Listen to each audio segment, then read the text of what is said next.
Brett Allen here with the Brett Allen Show, chatting with Eugenie Bondurant about Werewolf by Night, and of course other great projects too: The Hunger Games, Indeed. The Conjuring, a recent episode of Interview with the Vampire. I mean, you are just so many great projects. Thank you for your time. It's a pleasure to meet you and chat with you today.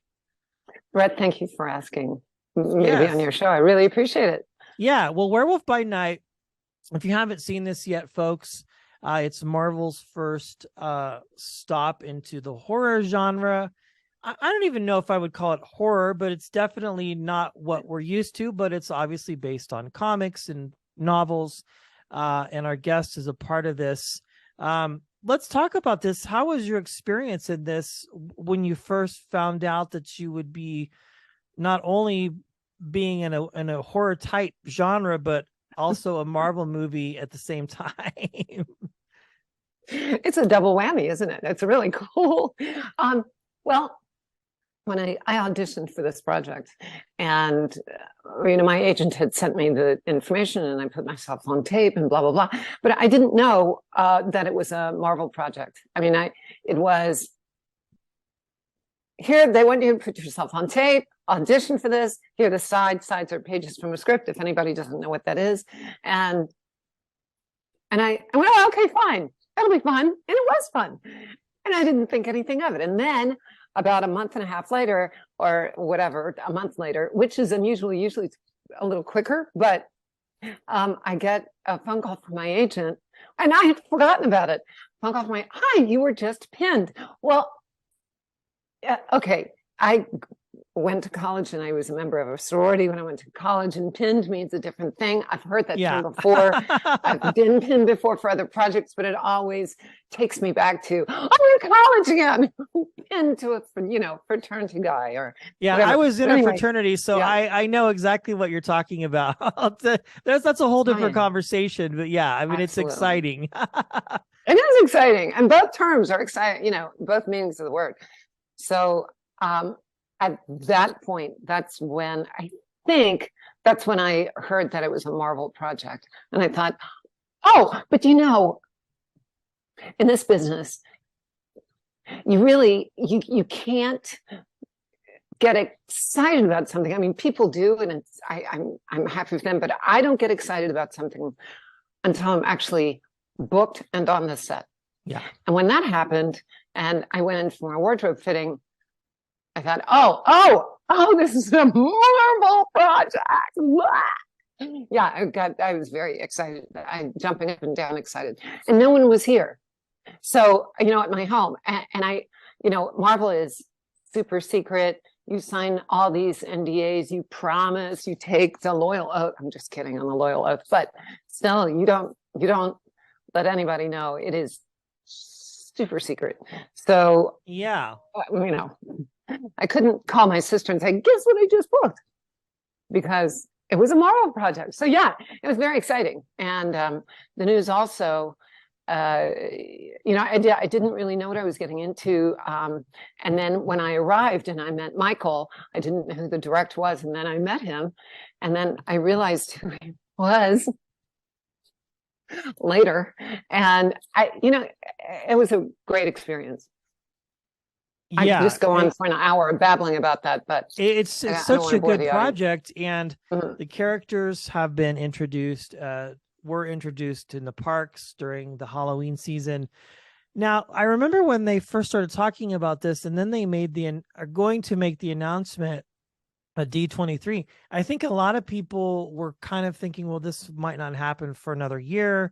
They really didn't say anything, and then boom, you all dropped it on us instantly, and now people want more of this. They're just like, I really hope Marvel, because of streaming, and as difficult as it might be to get a project, on into it, to make a good project, or just to get a project made into theaters.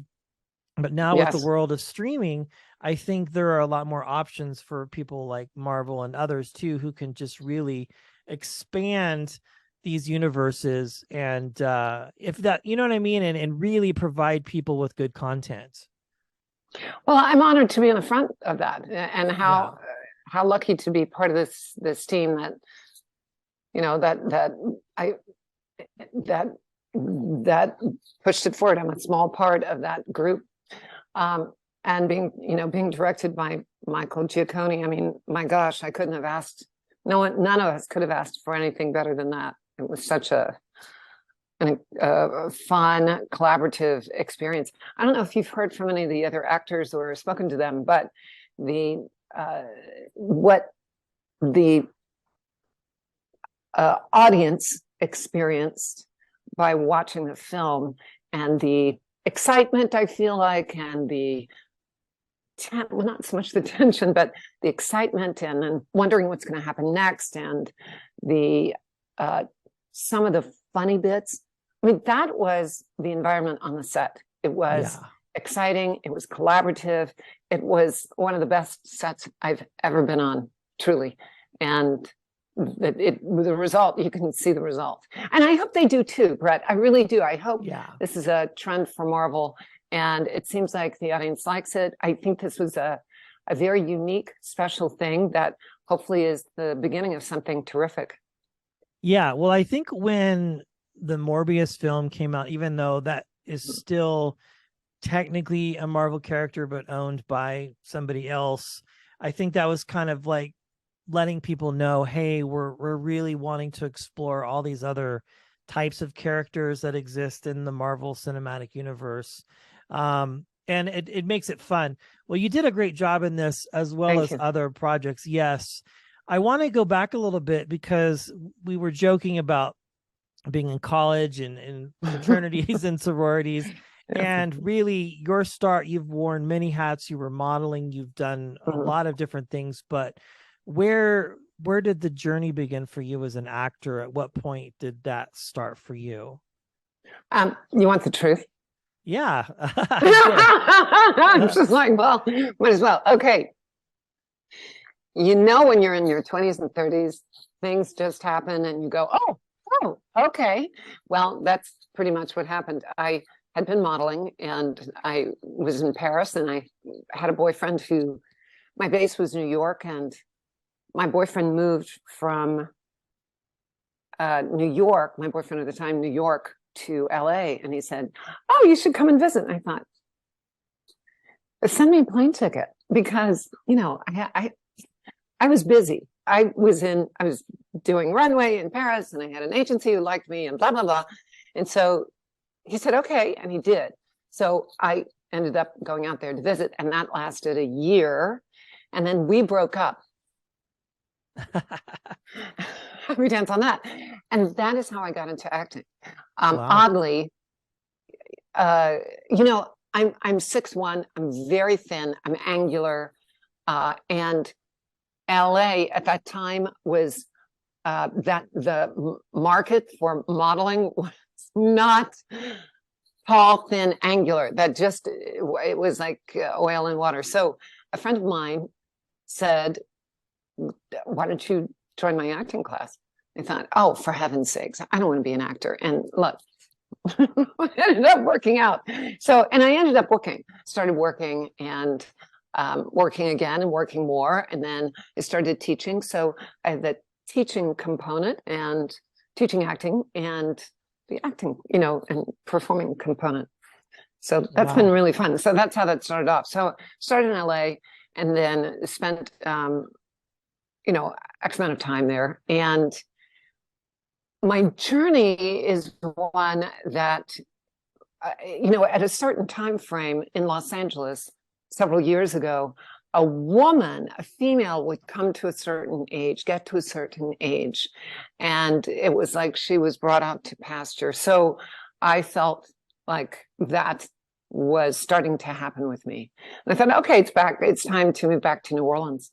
So I packed up my bags, and that's when I met my future husband, who was moving to where we are now. And so we ended up getting engaged and married. And now I definitely don't live in Los Angeles, and I've had an incredible career since I've moved here. Yeah. I mean, with these days, especially now, as you mentioned earlier about doing the self tapes and being able to put yourself on video. And I think that's good for a lot of reasons, but also from what I'm told by other actors, it also allows the casting and the directors to see double or triple the amount of people than when maybe in the day. And I've done some background and stand-in work when I lived in New Mexico, and I know they just bring 20 or 30, 40, all of the same into a room, and you're sitting there all day. And then like, you're like the last to be seen, and you're kind of like, why am I here? Like, what's the point? Because I don't look like any of these other people. Now they can make decisions faster. And then if they want you, say for this or other things, then they can, if they want to fly you out and that sort of thing. I mean, your career has just been, you've had so many great roles. I want to talk about The Conjuring because we had Ronnie Jean Blevins on last year, and we talked to him about this film, and he had a very interesting experience. I'd like to talk about yours because you play a very like pivotal role in this film. Sort of what was the interest for that in particular? Because I think people in general just have an affinity for that type of world, and we like to watch it. And so as an actor, you know, I know the process is obviously getting, you know, auditions and sides and things, but then when you kind of knew initially, like what interested you in it? Well, to start, just to add to the thing about as an actor, the good news about doing self-tapes is I can do it in my own studio. And you can take as many takes. Exactly. I'm not getting in my car. I'm and living where I live. Casting directors are anywhere from an hour and a half to 4 hours away. And back in the day, when I first moved here, all my friends were driving 5 hours to get to an audition. And I thought, that's ridiculous. That's a lot. And fortunately, we're not in that environment now. We're saving gas. We're saving, in our little way, we're saving the planet because we don't, you know, we can do it electronically and blah, blah, blah. So that's been very good. And I think it's a good, it's a good forward movement by in the casting directors department, and a lot more efficient for casting directors as well, and for actors.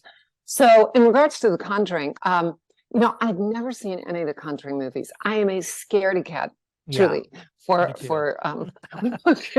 because, and so I got this, again, I got the sides. I didn't know what they were. I didn't know they were The Conjuring.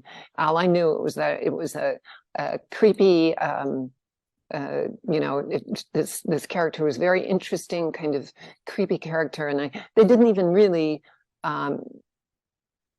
give a name to the character. They hadn't done that yet. So again, I auditioned for the role, and I thought, this is very interesting. Now, I have a pal who, she and I tape each other, and we're each other's eyes.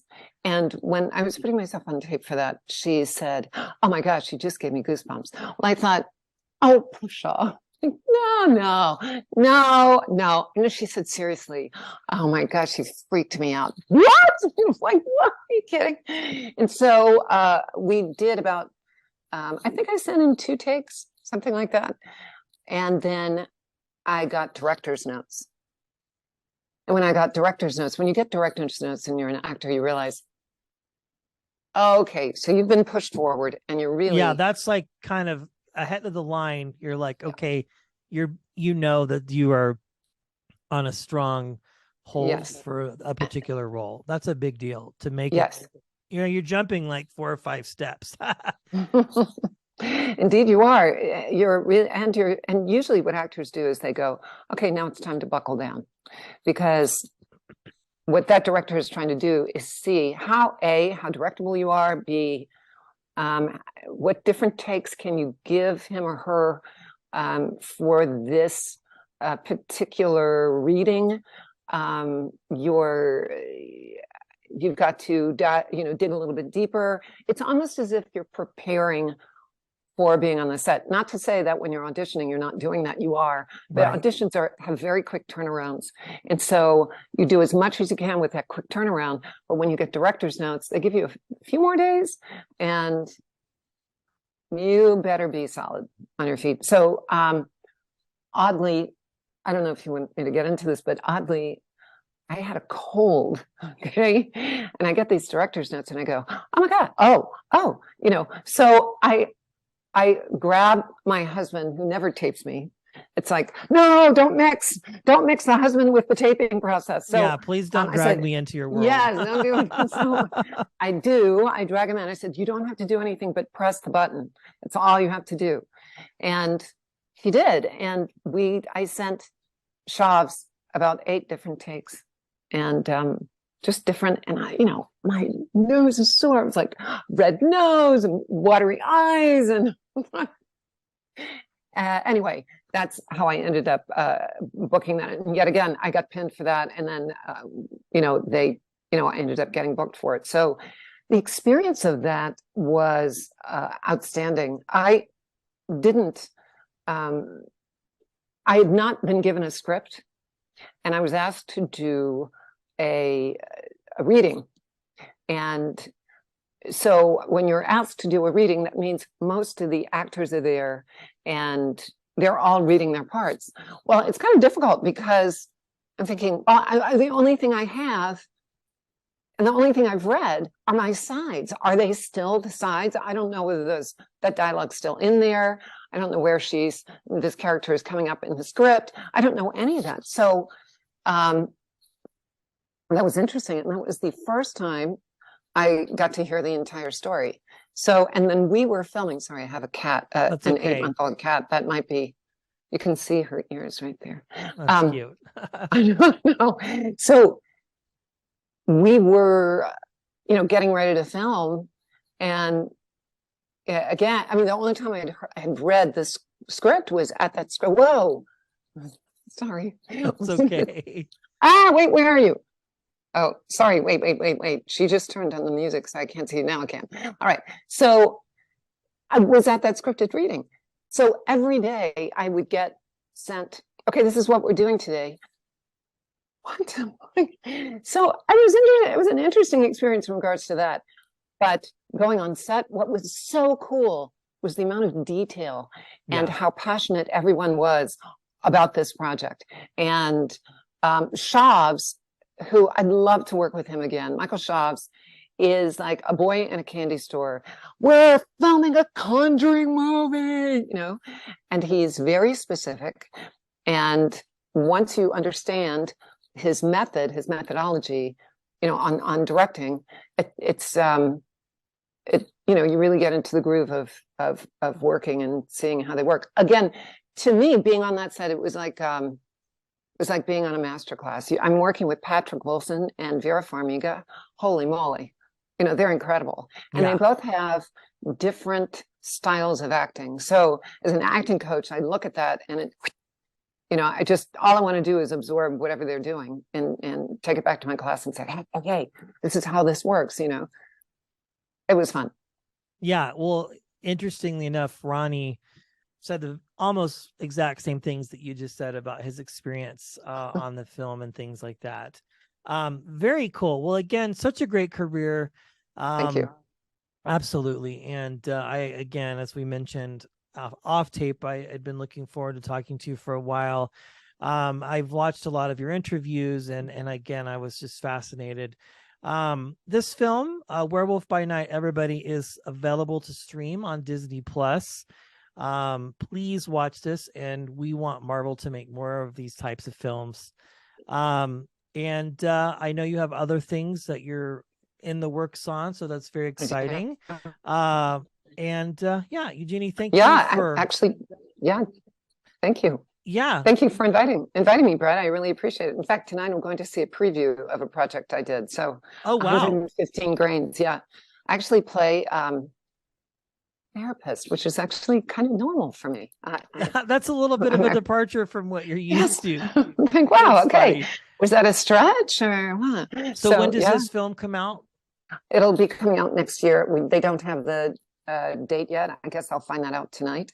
So I'm thrilled. I'm excited. So 115 grades. That's a very deep project about police suicide and PTSD, PTSD that police officers have. So, and I'm the through line as the therapist. That's what I play.